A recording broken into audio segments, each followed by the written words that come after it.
సికింద్రాబాద్ లోని కీస్ స్కూల్లో doctor BR Ambedkar జయంతి వేడుకలు ఘనంగా నిర్వహించారు. ఈ కార్యక్రమానికి మాజీ మంత్రి సనత్ నగర్ ఎమ్మెల్యే తలసాని శ్రీనివాస్ యాదవ్ ముఖ్య అతిథిగా హాజరై అంబేద్కర్ చిత్రపటానికి పూలమాలలు అర్పించి నివాళులు సమర్పించారు. అనంతరం మాట్లాడుతూ అంబేద్కర్ రచించిన రాజ్యాంగం వల్లే అన్ని వర్గాల ప్రజలకు హక్కులు లభించాయని చెప్పారు.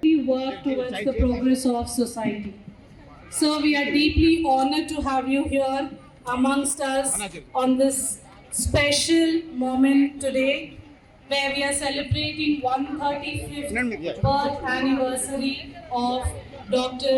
B.R. Ambedkar. It's a proud privilege to public welfare and development. Sir has consistently worked towards the progress of society. So thank you for gracing the occasion, sir. Felicitation by Suresh sir to Sri Talasani Srinivas Yadav garu.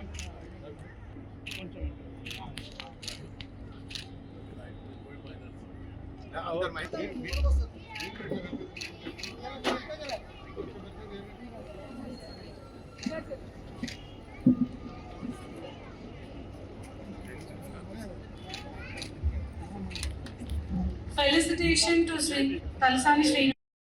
KCR గారు ఆ రోజు దళిత బంధు అనేటువంటి గొప్ప కార్యక్రమాన్ని తీసుకొచ్చారు.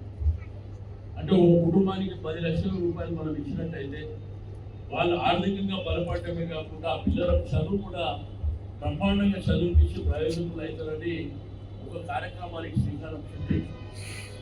కానీ మనమేం ఎట్టుకుంటుందంటే కొంతమందికి ఇస్తే సరిపోతుందా, అందరికీ కావాలి ఒకటేసారి. బట్ దానికి ఏంటంటే ప్రభుత్వానికి వెసులుబాటు కూడా కావాలి.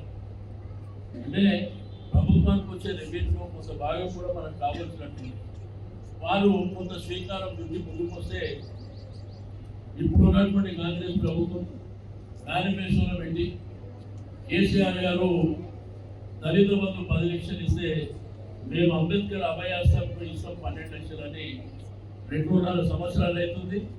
₹1 ఇచ్చినటువంటి దాఖలాలు లేవు.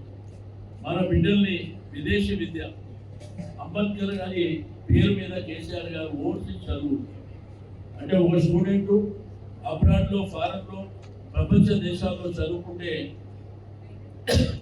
వాళ్ళ యొక్క ఉన్నత విద్య కోసం 20 లక్షల రూపాయల చెక్కు ఒక ఫ్లైట్ టికెట్ ఆ రోజు కేసీఆర్ గారు ఇచ్చింది. కానీ ఈ ప్రభుత్వం వచ్చినాక అది కూడా పనిచేసింది.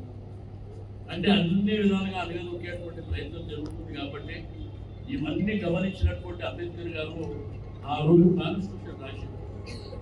ఆ రాజ్యాంగం ఇప్పటి వరకు నడుస్తుంది.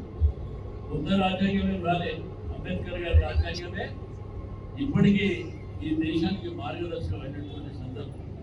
అందుకే చరిత్రలో పుట్టడం చనిపోవడం అనేది సహజమైనటువంటి విషయం.